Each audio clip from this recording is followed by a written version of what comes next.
channel24.com করেছি, শুধু একজন বিএনপির লোক আমি করেছি, আগামীতে করব এবং আমি করলে জনগণ যারা দল করে তাদের সেফটি একটা দরকার আছে, সেই জন্য আমি তাদের বাঁচানোর জন্য এই নির্বাচন অংশগ্রহণ করছি। এবারও অনেক ওয়ার্ডে প্রার্থী হতে বর্তমান কাউন্সিলররা ছাড়াও একাধিক নেতা মাঠে নেমেছেন। তবে এতে একক প্রার্থী দিতে অনানুষ্ঠানিকভাবে দলের ভেতরে কথা চলছে বলে জানিয়েছেন নেতারা। বলছেন মাঠ পর্যায়ে নিজেদের আধিপত্য ধরে রাখা এবং কর্মীদের মনোবল চাঙ্গা রাখতেই নির্বাচনে প্রার্থী হবেন তারা। লোকাল ইলেকশন এটাকে তো করতে হয়, কারণ এই লোকাল ইলেকশন ধরে রাখতে পারবেন না, সব ঘরে ঘরে ব্যাপার তো, পাবলিকরে আপনার ভোটারদেরকে ধরে রাখতে পারবেন না, তারা যাবে ভোট সেন্টারে, আমি না দাঁড়াইলে আরেকজনের পক্ষে যাবে, এগুলা লোকাল ইলেকশনে পারা যায় না। তাদের মতো মাঠে নেমে পড়েছে 20 দলের অন্যতম শরিক জামায়াতও। এরই মধ্যে কাউন্সিলর পদের জন্য তাদের 2 নেতা মনোনয়নপত্র নিয়েছেন। গত নির্বাচনে সিটি কর্পোরেশনের 41 ওয়ার্ডের মধ্যে কাউন্সিলর নির্বাচিত হন বিএনপি জামাত সমর্থিত 19 জন। এমদাদুল হক, চ্যানেল 24, চট্টগ্রাম। চট্টগ্রামের সিটি কর্পোরেশন নির্বাচনে মেয়র পদে জয়ের ব্যাপারে আশাবাদ জানিয়েছেন আওয়ামী লীগ সমর্থিত প্রার্থী আজম নাসির উদ্দিন। সকালে চট্টগ্রাম বিমানবন্দরে পৌঁছে সাংবাদিকদের সাথে আলাপকালে এ কথা জানান তিনি।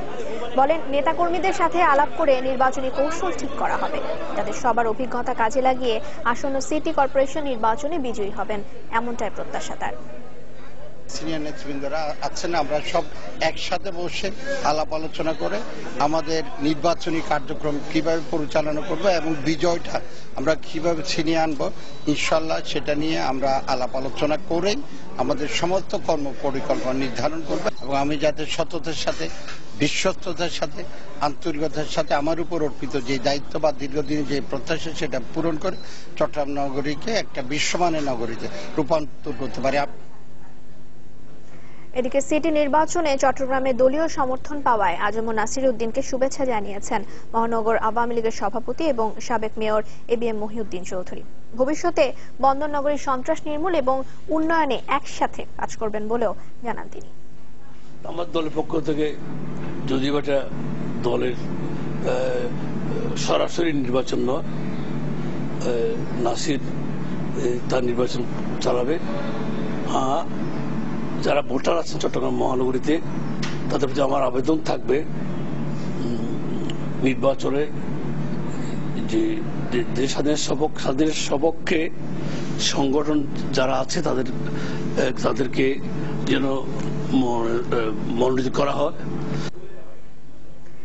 ঢাকা সিটি কর্পোরেশন উত্তরের নির্বাচনে স্বতন্ত্র প্রার্থী হিসেবে প্রতিদ্বন্দ্বিতা করার ঘোষণা দিয়েছেন জাতীয় পার্টির চেয়ারম্যান এইচ.এম. এরশাদের উপদেষ্টা ববি হাজ্জাজ।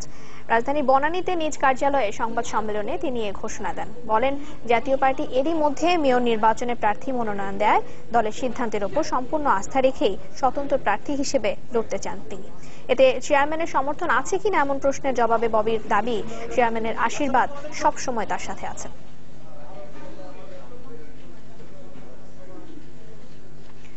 ঢাকার উত্তর ও দক্ষিণ এবং চট্টগ্রাম সিটি কর্পোরেশন নির্বাচনে সুষ্ঠু পরিবেশ সৃষ্টি করতে সংশ্লিষ্টদের প্রতি আহ্বান জানিয়েছেন সুশাসনের জন্য নাগরিক সুজন। সেই সাথে জামিনযোগ্য মামলায় আটক ব্যক্তিরা যদি সিটি নির্বাচনের প্রার্থী হতে চান তাদের জামিন দেওয়ারও আহ্বান জানিয়েছে সংগঠনটি। সকালে রাজধানী ডিপ্লোমা ইঞ্জিনিয়ার্স ইনস্টিটিউটে আয়োজিত সংবাদ সম্মেলনে বক্তারা এ দাবি জানান। বর্তমান রাজনৈতিক পরিস্থিতি নিয়ে উদ্বেগ প্রকাশ করে সুজন সম্পাদক বদিউল আলম মজুমদার সুষ্ঠু নির্বাচন নিয়ে সংশয় প্রকাশ করেন। সংবাদ সম্মেলনে আরও বক্তব্য রাখেন সুজন সভাপতি, তত্ত্বাবধায়ক সরকারের সাবেক উপদেষ্টা এম হাফিজ উদ্দিন খান, সুজনের সহসভাপতি কাজী এবাদুল হক সহ আরো অনেকে। অবাধ, নিরপেক্ষ, শান্তিপূর্ণ পরিবেশে সুষ্ঠু নির্বাচন নিশ্চিত করতে যথোপযুক্ত পদক্ষেপ গ্রহণ এবং প্রার্থীরা যাতে নির্বাচনী আচরণবিধি যথাযথভাবে মেনে চলেন সে ব্যাপারে কঠোরতা পালন করুন। কালো টাকা ও পেশিশক্তির প্রভাবমুক্ত নির্বাচন অনুষ্ঠানে প্রয়োজনীয় সকল পদক্ষেপ গ্রহণ করুন। নতুন আইনজীবীদের অর্থের পেছনে না ছুটে আইন পেশাকে ভালো করে রপ্ত করার পরামর্শ দিয়েছেন সুপ্রিম কোর্টের আপিল বিভাগের বিচারপতি মোহাম্মদ আব্দুল ওয়াহাব মিয়া। দুপুরে রাজধানীর সিডাপ মিলনায়তনে এক সেমিনারে এমন পরামর্শ দেন তিনি। যারা নাকি এমন অবস্থা, সাংসারিক অবস্থা, যে এলএলবি পাস করলেই লয়ার হইলে বাপমাকে টাকা দিতে হবে। Please for God sake don't come to this profession. যদি একটা লয়ার এলএলবি পাস করে, অনার্স পাস করে, যদি 6 মাস সিনিয়র চেম্বারে যায় রেগুলার সকাল বিকাল, he must learn something, I must say. ময়মনসিংহের মুক্তাগাছায় ট্রাক চাপায় সিএনজি অটোরিকশার 5 যাত্রী নিহত হয়েছেন। আহত হয়েছেন আরো 3 জন। সকাল 6:15টার দিকে মুক্তাগাছার ভাবকির এলাকায় এই দুর্ঘটনা ঘটে। পুলিশ জানায় মুক্তাগাছা থেকে যাত্রী নিয়ে একটি সিএনজি অটোরিকশা ময়মনসিংহের দিকে যাচ্ছিল।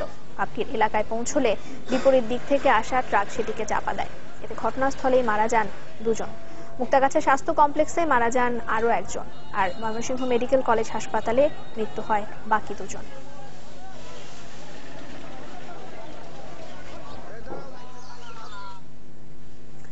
মে মাসে শুরু হচ্ছে ঢাকা এলিভেটেড এক্সপ্রেসওয়ে নির্মাণ কাজ। জমি অধিগ্রহণের কাজও শেষ পর্যায়ে।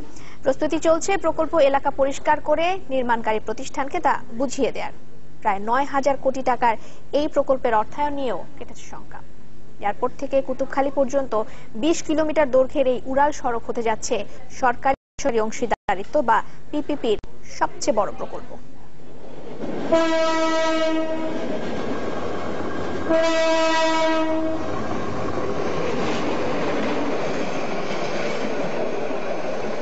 প্রতিদিন অন্তত 65 থেকে 72 বার ট্রেন আসা যাওয়া করে কমলাপুর থেকে এয়ারপোর্ট স্টেশনে। এই রেল লাইনের গাবেই নির্মাণ করা হবে ঢাকা এলিভেটেড এক্সপ্রেসওয়ে বা উড়াল সড়ক।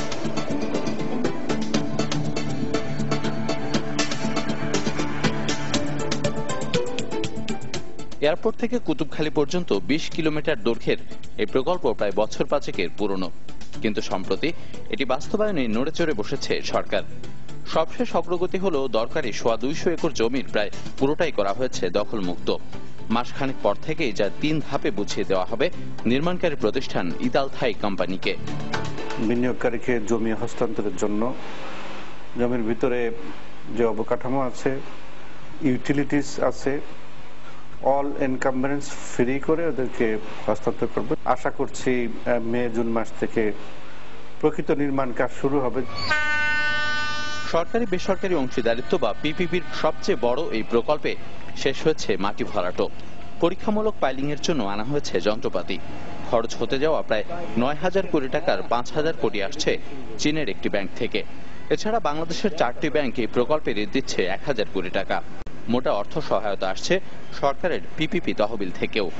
এটাও আমরা প্রথম দিচ্ছি না, 1 বছর কাজ দেখাবে যে আমি এইটুকু করেছি, তখন তাকে বোধহয় 1/3 দেওয়া হবে। এগুলো পিপিপি প্রকল্প, সেগুলোতে ম্যাচিং যে ফান্ড সরকার যেটা দেওয়া সেটির জন্য যথেষ্ট বরাদ্দ রাখা হয়েছে। শর্ত অনুযায়ী শুরুর পর থেকে 3.5 বছরের মধ্যে শেষ করতে হবে প্রকল্পের কাজ। এতে ব্যর্থ হলে নির্মাণকারী প্রতিষ্ঠানের কাছ থেকে প্রতি $10,000 জরিমানা আদায় করতে পারবে সরকার।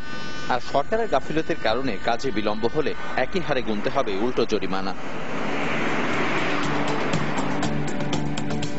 প্রকল্প শেষ হলে প্রতিদিন প্রায় 80,000 যানবাহন চলাচল করতে পারবে এই উড়াল সড়কে। ইকবাল হাসান, চ্যানেল 24, ঢাকা। এবার বিএসবি ক্যামব্রিয়ান স্কুল অ্যান্ড কলেজের সৌজন্যে বিশ্বকাপ ক্রিকেটের খবর।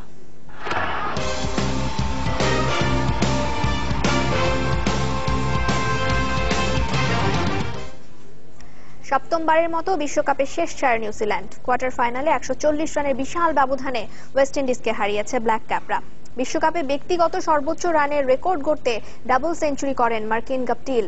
তার 237 রানে প্রথমে ব্যাট করে 6 উইকেটে 393 রানের পাহাড় সমান পুঁজি তোলেন নিউজিল্যান্ড। মাত্র 250 রানে গুটিয়ে যায় ক্যারিবীয়রা। ম্যাচ সেরা হয়েছেন ওয়ানডের দ্বিতীয় সর্বোচ্চ ইনিংস খেলা গাপটিল। ওয়েলিংটনে টস জিতে ব্যাট করতে নেমে 89 রানে 2 উইকেট হারায় ব্ল্যাক ক্যাপরা। এরপর শুরু হয় মার্টিন গাপটিল শো। তৃতীয় উইকেটে রস টেলরকে নিয়ে গড়েন 143 রানের জুটি। ওয়ানডেতে দ্বিতীয় সর্বোচ্চ ইনিংস খেলতে টপকে গেছেন বিশ্বকাপের ব্যক্তিগত সর্বোচ্চ রান করা গেইলকে। অপরাজিত থাকেন 237 রানে। 393 রানে যে পুঁজি পায় নিউজিল্যান্ড, তা নকআউটে বিশ্বকাপের সর্বোচ্চ দলীয় স্কোর। রাসেল হোল্ডারদের উপর তাণ্ডব ছড়িয়ে শেষ 15 ওভারে 204 রান তোলে কিউইরা। জবাব দিতে নেমে কিউই পেসারের সামনে কখনোই স্বস্তিতে ছিল না ওয়েস্ট ইন্ডিজ। 80 রানে হারায় 4 উইকেট। দলীয় 120 রানে 61 রান করা ক্রিস গেইল বিদায় নিলে শেষ হয়ে যায় ক্যারিবীয়দের সম্ভাবনা। বোল্ট 4টি, সাউদি এবং ভেটরি নিয়েছেন 2টি করে উইকেট। ডাবল সেঞ্চুরি ওয়ানডে ক্রিকেটে এখন নিয়মিত। এই বিশ্বকাপে দ্বিতীয় ক্রিকেটার হিসেবে সে কীর্তি আবারও গড়লেন নিউজিল্যান্ডের মার্টিন গাপটিল। সাথে আরো অনেক রেকর্ড। বিশ্বকাপে সর্বোচ্চ রানের ইনিংস, দেশের হয়ে বিশ্বকাপ এবং ওয়ানডেতে সর্বোচ্চ ইনিংসের মালিক এখন এই কিউই ব্যাটসম্যান। ক্রিকেট ইতিহাসে তাণ্ডব ছড়ানো ব্যাটসম্যানের তালিকায় হয়তো আসবে না মার্টিন গাপটিলের নাম, তবে ওয়েস্ট ইন্ডিজ নিউজিল্যান্ড ম্যাচ সব ধারণা পাল্টে দিল। এখন থেকে শুধু ম্যাককালাম অ্যান্ডারসনই নয়, প্রতিপক্ষের পরিকল্পনায় থাকবেন এই কিউই ব্যাটসম্যানও। 40 বছর আগে পূর্ব আফ্রিকার বিপক্ষে গ্লেন টার্নারের অপরাজিত 171কে টপকে বিশ্বকাপে কিউই ব্যাটসম্যান হিসেবে সর্বোচ্চ ইনিংসের মালিকানা নিজের করে নিয়েছেন তিনি। একসময় 100 রানই ছিল পরম আরাধ্য, এখন ডাবল সেঞ্চুরিও যেন নিত্য ঘটনা। তারপরও গাপটিলের ইনিংস সাধারণের কাতারে ফেলে দেওয়া যাচ্ছে না। ইতিহাসের পঞ্চম ব্যাটসম্যান হিসেবে ডাবল সেঞ্চুরি তো করেছেনই, তার হার না মানা 237 এখন ওয়ানডের দ্বিতীয় সর্বোচ্চ। আর বিশ্বকাপে সবার উপরে গেইলের 215 টপকালেন গেইলদেরই বিপক্ষে। অথচ মাত্র 4 রানেই গাপটিলকে ফেরানোর সুযোগ এসেছিল। এই ক্যাচ ফেলার আক্ষেপ মার্লান স্যামুয়েলসকে নিশ্চয়ই আজীবন পোড়াবে। Brendon McCullum, Corey Anderson, Luke রঙ্কিদের তুলনায় অনেকটাই ধীরস্থির গাপটিল। প্রথম সেঞ্চুরিটা করেছেন 111 বল খেলে। এরপর যেন অতিপ্রাকৃত কিছু এসে ভর করলো তার ব্যাটে। পরের 100 রানে পৌঁছাতে খেললেন মাত্র 41 বল। পুরো ইনিংসে বলকে মাঠের বাইরে পাঠিয়েছেন 35 বার, যার 11 বারই হাওয়ায় ভাসিয়ে। একবার বল আছড়ে ফেললেন ওয়েস্ট প্যাক স্টেডিয়ামের ছাদে। সেঞ্চুরির আনন্দে আগেও ভেসেছেন 6 বার, তবে দলকে সপ্তমবারের মতো সেমিফাইনালে তুলতে যে অতিমানবীয় ইনিংসটি খেললেন তার সার্থকতাই যে অন্যরকম। ইভান ইকরাম, চ্যানেল 24।